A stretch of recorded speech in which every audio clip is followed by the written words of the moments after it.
Shedeur Sanders has never lacked confidence. Everyone knows that. But after unexpectedly dropping all the way to the 144th pick in the 2025 NFL Draft, people are starting to wonder if that same confidence might be hurting him. Ready to go! What does that mean? What? What'd he say? I don't know. How you gonna ask us what it means and you was on the phone? You heard that? He said you're gonna have to wait a little bit longer. More and more former NFL players and analysts are saying that Shedeur's bold and sometimes cocky attitude could be the reason that teams passed on him. Worst formal interview I've ever been in my life. That's even outside of football. He's so entitled. He takes unnecessary sacks. He never plays on time. He has horrible body language. He blames teammates. But the biggest thing is, he's not that good. And now, Antonio Brown has jumped into the mix, adding even more heat to the conversation. On X, the former Super Bowl champ didn't hold back his opinion. Brown made it clear that Shedeur doesn't measure up to one of the greats, saying, "Shedeur Sanders, you're not Cam Newton, not even close." So how did Cam Newton get brought into all of this? Just a few days earlier, the former NFL MVP took a shot at Shedeur too. Newton's comments went viral after he called out Shedeur's attitude in a pretty direct way. This is a great situation here because it's not like he's going into a quarterback room, no matter whoever was drafted. Yeah. I look at a quarterback room that everybody's even and everybody's equal. So if you legendary, like you say you are, this is how you prove it. Don't lead with the chains. Don't lead with the cars. Don't lead with the aura of content and this, that. Man, if you wanna win people over, you win them over by working. You win them over by knowing what you're supposed to do and what others are supposed to do as a quarterback. Not this, not the cameras, not it's, man, we working. What we working at today? Hey, coach, hey, man, I need to get in this book, man. Hey, dog, I need to understand what's my sight adjust. I need to understand all my formations. I need to understand my protections. I need to understand what my slot receiver is supposed to do if we're hot off these two individual defenders. You see what I'm saying? Yeah. Lead with work, not clout. Do not, and I'll say this again to add to the third one, do not play the victim. Because if you would take your situation and you would ask somebody else who would have wanted to be drafted the 144th pick, you got thousands of players that would have said, man, draft me, Cleveland. Just give me a shot. Just give me an opportunity. There's so many players that's still out there that have not got drafted yet. There's so many players that feel like they are deserving of a draft to get drafted. So yes, is the name big? Yes. But lead with work, not the aura.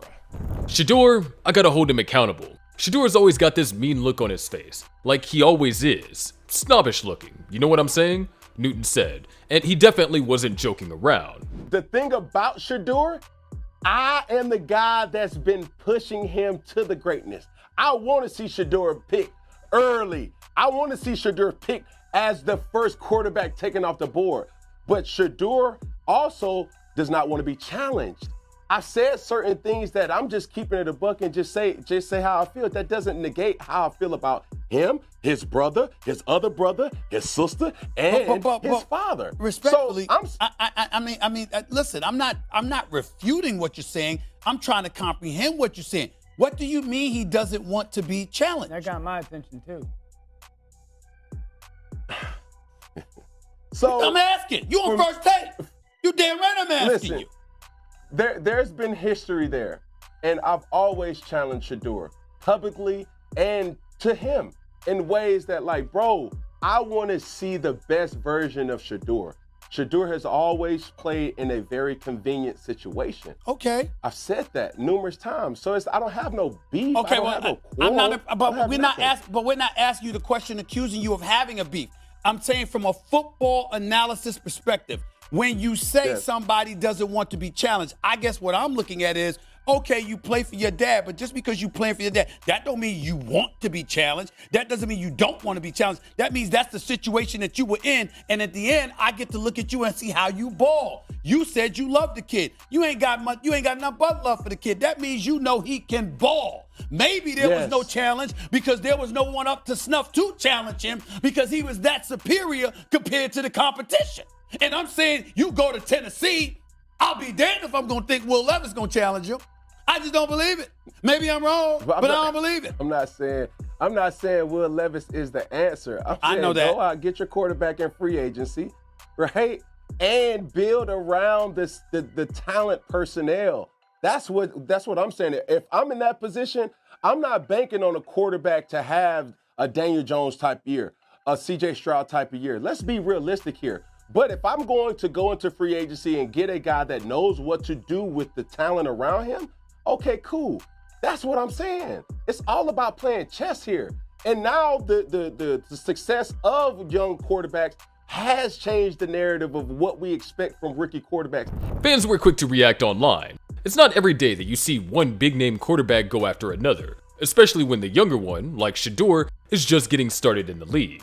Shedeur's flashy image, the diamond watches, smooth finger waves, and confidence-filled Instagram posts have been part of his style since college, but the NFL is a different world, and the pros don't approve of Shedeur. Just take the time, give yourself an opportunity, like you said, Coach, to sell yourself to these people.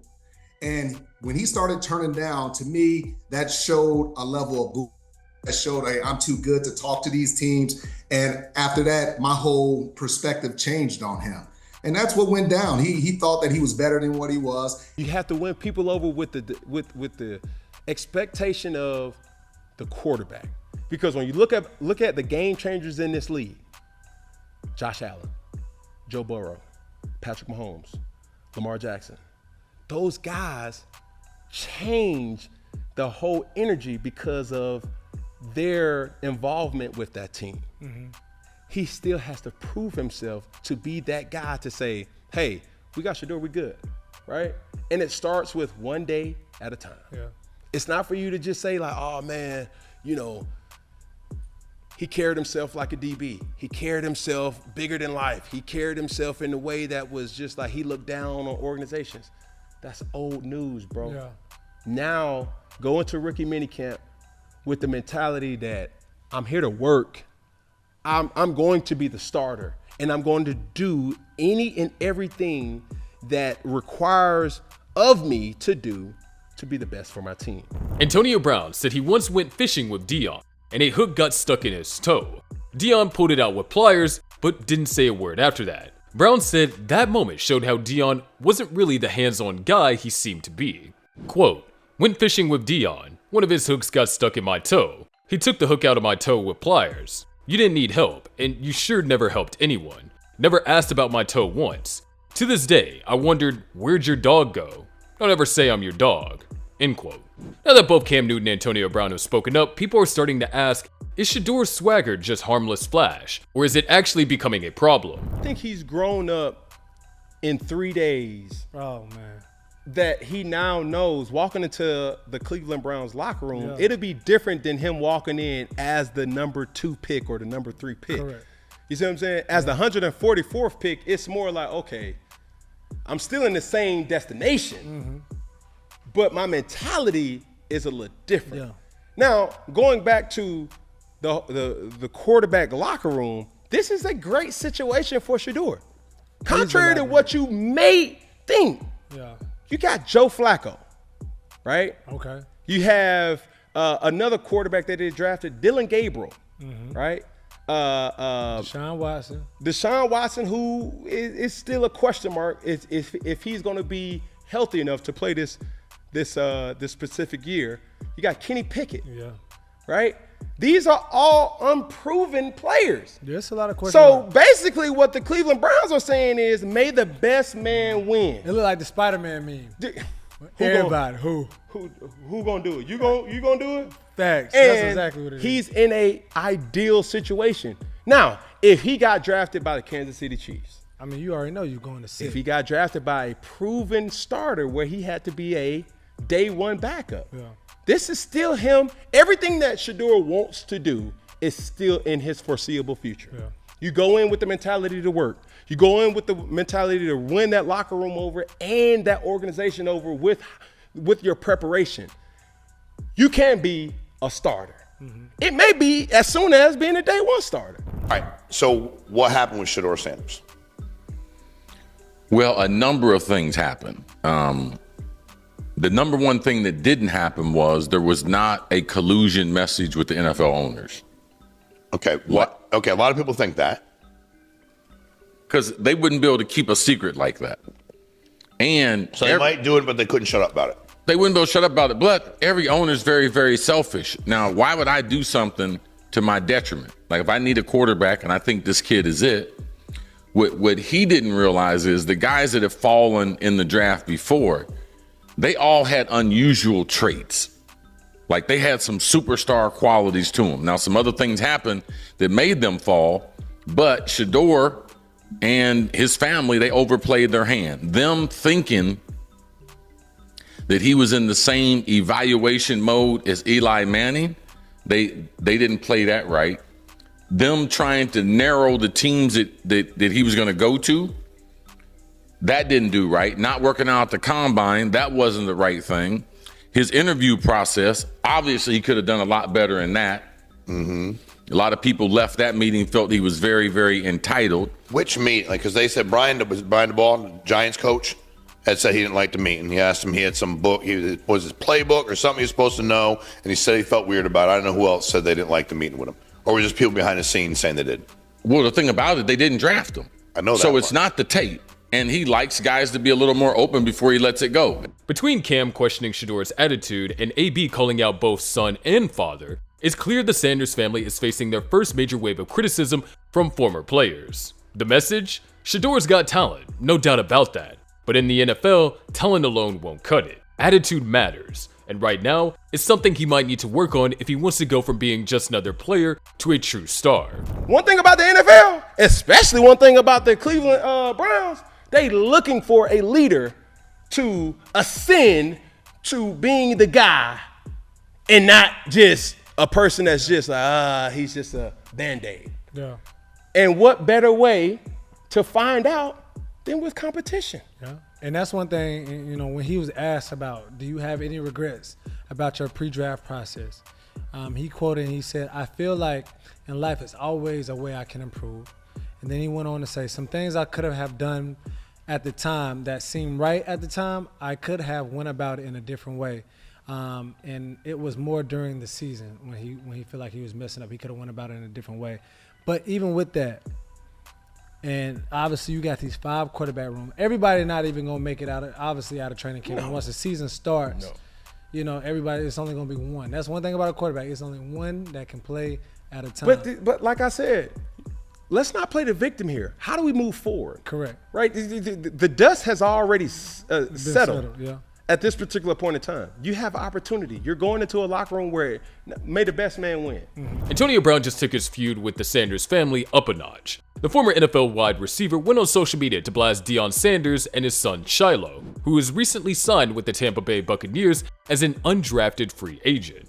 Brown posted an old workout video where he's clearly getting the best of Shiloh. Deion Sanders told Antonio Brown to get on the field and cook his son. Oh my God, you do not realize how fast he is until you see it up close. Look how he released out his stance with pure explosion and ill intent. But listen, I'm a fair man. Don't get it twisted. Shiloh Sanders also had him on the clamp team. I don't care if this was when Shiloh was in high school or not. I'm just here for good football. I knew you was finna do that. In the clips, Brown is running routes and making catches while Shiloh struggles to keep up. He even added a harsh caption, Deion using me to help his sorry sons. Meanwhile, Shiloh wasn't the only one catching heat. Shedeur, who was once expected to be a first-round pick but ended up going to the Cleveland Browns in the 5th round, also got dragged into it.